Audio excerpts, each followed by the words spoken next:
bem-vindos a mais um episódio do Conexão Imigração USA. Eu sou Renata Castro, advogada de imigração, e falar de imigração é uma paixão sem sombra de dúvidas. E hoje, com possibilidades imigratórias, não só pela flexibilidade em certas leis, mas também pelo acesso à informação, é uma realidade para muitos brasileiros que querem morar nos Estados Unidos em uma realidade muito diferente das que nós que viemos para os Estados Unidos há 20, 30 anos atrás, viemos para cá trilhar um novo caminho. E é por isso que hoje o meu convidado vai falar de possibilidades de investimento que podem levar, sim, a uma possibilidade de legalização ou de entrar nos Estados Unidos legalmente. Eu vou conversar com o Eduardo Morita, que é um consultor de franquias. Eduardo, seja bem-vindo ao Conexão Imigração USA. Obrigado pela oportunidade, Renata, e pela oportunidade de poder esclarecer para os telespectadores aí. Eduardo, falar de imigração e falar de investimento caminham hoje lado a lado. E brasileiros têm buscado cada vez mais uma possibilidade de morar legalmente nos Estados Unidos. Recentemente, a gente teve a adesão de Portugal à lista de países do visto E2, e o número de brasileiros com cidadania portuguesa é cada vez maior. Sim. Você tem percebido um aumento na busca de brasileiros por franquias para viabilizar uma moradia nos Estados Unidos? Sim, sem dúvida, Renata. A gente já está aí atuando no mercado já há 30 anos, né? 10 anos aqui nos Estados Unidos, e grande parte dos contratos que a gente faz de franquias são relacionados a visto E2, né? São os vistos de cidadanias europeias, né? Italiana, você me citou agora portuguesa.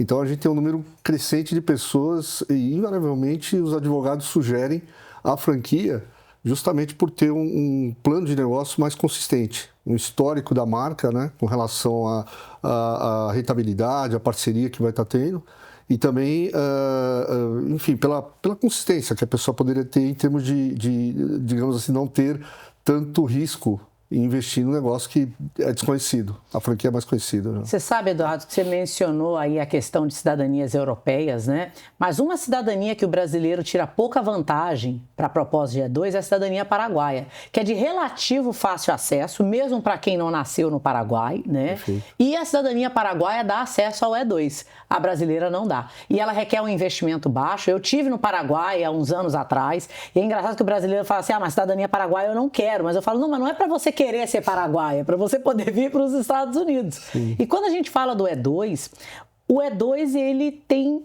muita flexibilidade. Ele é um visto, né, para quem não conhece, para investidores, mas ele não tem um requisito de investimento mínimo e ele não tem uma obrigatoriedade de criação de empregos mínima ou máxima. E ele também não tem restrição de área geográfica ou de área de atuação. Então, para você que nunca morou nos Estados Unidos, que nunca empreendeu nos Estados Unidos, antes de tomar um passo no escuro e fazer um investimento para um EB5, que requer um investimento mínimo de 1 milhão ou de 850 mil dólares, dependendo da região, o E2 permite que você faça um test drive, que você veja se de fato você e a sua família querem morar aqui permanentemente e legalmente. Mas hoje você representa um portfólio de várias marcas, né, brasileiras que já estão nos Estados Unidos ou que estão entrando nos Estados Unidos. Sim. Das indústrias que você representa, dos ramos de atuação, quais são os ramos que os brasileiros mais têm interesse em atuar aqui nos Estados Unidos, Eduardo? A gente tem recebido um número considerável de pessoas interessadas em alimentação, né? A gente tem um portfólio consistente na área de alimentação. Nossa empresa, até por uma questão de confidencialidade, a gente só adota uma por segmento, né? Então a gente tem no ramo de comida brasileira, pizza, hambúrguer, açaí, por aí vai, né? Nos segmentos. E, de certa forma, os Estados Unidos é o país da alimentação fora do lar, né? As pessoas, o tempo realmente aqui é precioso, pessoal, então o pessoal tem um hábito de se alimentar fora, então existem várias opções para quem mora aqui e reside nos Estados Unidos e, em decorrência disso, a demanda é enorme de pessoas que consomem, o que dá consistência para o business, né? Mas, por um outro lado, metade do nosso portfólio também está na área de serviços. Tem alguns que não se identificam com alimentação, porque realmente precisa ter a vocação para operar um negócio de alimentação. A gente costuma dizer que a franquia não vai andar sozinha. E a dedicação também, porque na área de alimentação você trabalha quando os outros estão se divertindo. Exatamente. A pessoa precisa ter essa paixão realmente de atuar e servir, né, o consumidor na área de alimentação. Mas a gente tem um portfólio também consistente na área de serviço, nós estamos com 2 operações na área de construção. Os brasileiros procuram muito negócio na área de construção. Nós temos um de Boston que trabalha na área de roofing também, né, que são telhados. Uma área altamente lucrativa. Altamente lucrativa. Olha, para quem não conhece, roofing é a área de telhados, né? Sim. E é uma das áreas que você tem o maior número de novos milionários e multimilionários nos Estados Unidos. Exatamente. Esse nosso cliente está muito bem lá em Boston, né? A gente sabe que a questão da temperatura do clima lá é rigoroso, o que propicia também, eles já estão mais de 40 anos, né? E agora estão partindo justamente para franquias, né? E todos que já conhecem o sistema estão, digamos, ansiosos de poder ter uma franquia dessa operação para justamente poder prosperar naquela região, né? Da Nova Inglaterra, né? Que a gente chama lá. Mas a gente também tem na área de contabilidade, né, os nossos clientes lá, o pessoal de Nova York, temos na área de estética, temos na área de dança, de fitness, enfim, temos um portfólio variado. Vai depender, obviamente, do investidor se interessar por algum segmento para a gente poder explicar melhor como é que seria o negócio, né, como é que ele teria que operar. Né? Falar de possibilidade, porque é sempre quando a pessoa... o brasileiro, quando ele entra no projeto de planejamento de morar nos Estados Unidos, ele raramente pensa com a mentalidade dos Estados Unidos. Ele pega a mentalidade do Brasil e começa a aplicar aquilo para aquele processo. Por que eu digo isso? No Brasil, o advogado aconselha tudo. E aqui o advogado é limitado, porque tem conflito de interesse. Então, o advogado raramente vai ser a pessoa adequada a te dar um aconselhamento de qual tipo de investimento escolher. Da mesma forma que o consultor empresarial não é a pessoa adequada para te dar aconselhamento legal. Essa daí é a área de atuação do advogado ou da advogada. Então, quando a pessoa está fazendo um processo embasado no investimento ou explorando, ela tem que ter uma equipe multidisciplinar. Então, você tem uma advogada de imigração que vai estar fazendo os aconselhamentos imigratórios, a atuação dela é limitada àquela questão. E aí vem a parte de definir o investimento, que é onde você entra, né, Eduardo? Sim, sim. A gente tem essa expertise, né? E o sistema de franquia, ele tem essa virtude, né? Que é um negócio que já foi testado e o interessado paga uma taxa de franquia, né? Adquire o conhecimento do negócio e, obviamente, a probabilidade de êxito dele é maior, porque alguém já cometeu erros, né, para implantar um negócio, e aí que entra a grande vantagem, né? Os Estados Unidos é o grande centro mundial realmente das franquias, as maiores marcas do mundo estão aqui, o McDonald's, Subway, enfim, tem uma série de marcas reconhecidas aí, porque justamente tem essa fórmula de sucesso que o mercado entende e, obviamente, vai fazendo a marca, vai sendo cada vez mais reconhecida, aumenta o número de consumidores, né? Então, a franquia tem essa virtude de você comprar já uma fórmula testada e, obviamente, não ter uma probabilidade de êxito muito maior, né, com relação a uma iniciativa própria de um negócio. Sem né? dúvida. O americano é o único que sai dos Estados Unidos para tomar Starbucks na Itália, porque ele é uma criatura de hábito. A gente no Brasil, porque quando você começa a entender o comportamento do consumidor, no Brasil você tem um negócio num bom ponto, que é completamente diferente do conceito de um bom ponto aqui, porque a mobilidade das pessoas é feita com o carro. Então, muitas das vezes você dirige, aquilo ali está passando do seu lado, o que você considera um bom ponto não é.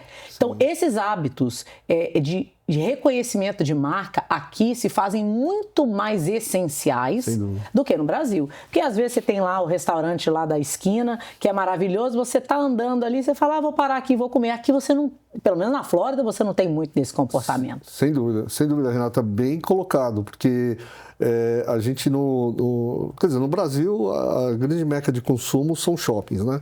Por questão de facilidade, trânsito, segurança, uma série de coisas. Então, normalmente o empresário vem com essa visão. Aqui, né? Os shoppings estão morrendo. Exatamente. E aqui a gente sabe que o shopping está na mão do consumidor, né? Ele está ali, ele já conhece a marca, ele digita lá, obviamente, digamos, o navegador dele. e chega até o local, né? Porque ele já está determinado a consumir aquilo, porque aqui você não tem problema de estacionamento, trânsito, as coisas são muito mais fáceis. Então, a cabeça do consumidor está voltada à marca, ao negócio que ele quer consumir. Sim. Né? Então, a questão de trânsito e tal, ela passa até a ser secundária nessa decisão, né, de compra e tal. Né? Uma das coisas que eu percebo, eu sou formada em administração de empresas, né? Eu tenho um MBA e eu sou uma marqueteira frustrada. E eu percebo que muitos dos clientes que vêm conversar com a gente, querem fazer um investimento, abrir um negócio, o maior obstáculo para o sucesso deles são eles mesmos, porque eles querem pegar uma ideia que funcionou no Brasil e simplesmente transplantar essa ideia para os Estados Unidos com a expectativa que vai funcionar igualmente. Sim. Então, vou dar um exemplo.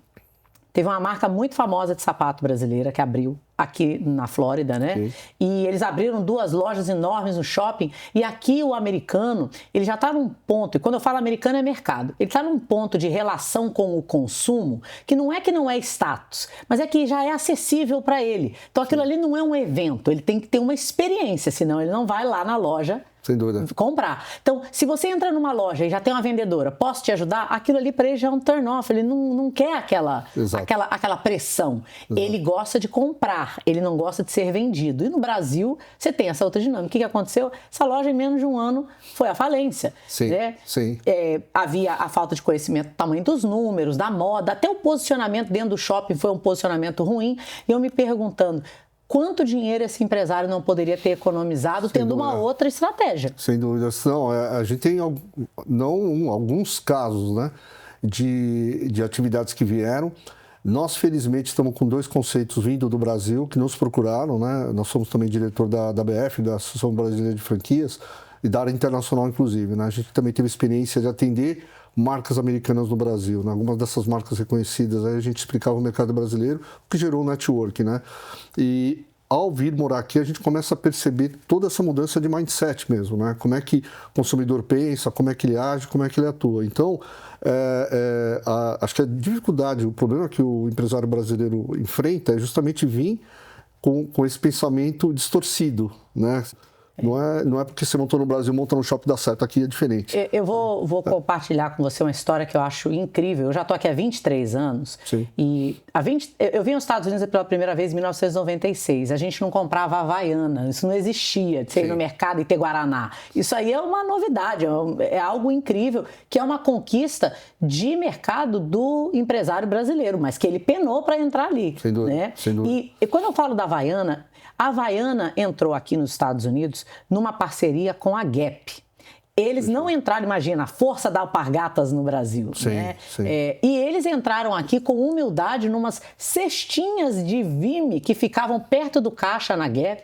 Mas pra você ter uma ideia, uma Havaiana vendia por $50. Mas o que eles fizeram? Eles com certeza diminuíram a margem deles. Sim. Na época eles fizeram um acordo de representação com um grande designer que ia para o Brasil e ele conheceu a marca Havaiana. Perfeito. A Gap é uma das maiores varejistas, né? Era, hoje em dia já diminuiu bastante, mas eles tinham não só a Gap, a Banana Republic e a J. Crew, que era um grupo de classe média alta. E eles, ao invés de tentar criar aquele footprint no shopping, eles começaram ali. E aí a Havaiana tomou conta. Exato. E hoje em dia, eles tentaram entrar com lojas e na pandemia tiveram muita dificuldade com as lojas de shopping, que é o modelo que o Brasil tem. Sim, né? sim. Então, imagina, se a Havaiana teve que ter humildade, quem somos nós, meros mortais? Sem dúvida, né, sem dúvida. É o que eu falo para todos, né? A gente tem... até sendo consultado, né, pelas marcas, a gente coloca, porque você falou, no final, a sandália da humildade mesmo, né? A sandália da humildade. Tem que vir aqui realmente preparado para começar do zero. Eu acho que a ideia é essa. Você, claro, tem um histórico de sucesso no Brasil, mas entenda que tem que, digamos assim, descer um pouco, digamos assim, o ímpeto, né, a vontade, e entender que vai conquistar dia a dia, consumidor por consumidor, né? É uma jornada, tem que estar preparado para isso, né? Mas, obviamente, uma vez que você conquista, aí o céu é o limite. O céu é o limite, a gente tem um evento em Vegas, que é a feira de multi-units, né? Uhum. Então você encontra franqueados que fazem carreira, franqueados que têm 100, 200, Panera Bread, Dunkin' Donuts. Tem várias marcas. Várias marcas, eles começam a bater 1000 unidades, porque aqui você não tem problema tributário, Você tem mais ou menos seus taxas e o imposto de renda. Então, o céu é o limite. Você não tem problema trabalhista. Problema trabalhista e o sistema financeiro é muito friendly para franquias, né? Existem vários bancos só voltados para gerar financiamento para franquias. Então, uma vez que se acerta o negócio, aí deslancha. Aqui tem que estar preparado para essa jornada de maturação do negócio, né? Durante alguns anos até, eu acho, né? Sem dúvida. Para estar preparado. Eduardo, foi um prazer bater um papo com você aqui no Conexão Imigração USA. E para você que é brasileiro, que está pensando em morar nos Estados Unidos por meio de um investimento, ou que já está nos Estados Unidos e quem sabe está pensando em converter o seu negócio em uma franquia, esse programa foi imperdível, mas domingo que vem tem mais. Antes do Domingo Espetacular, aqui na Record Américas, eu sou Renata Castro, advogada de imigração, falando do que eu mais amo, que é do sonho americano. Eu espero vocês domingo que vem.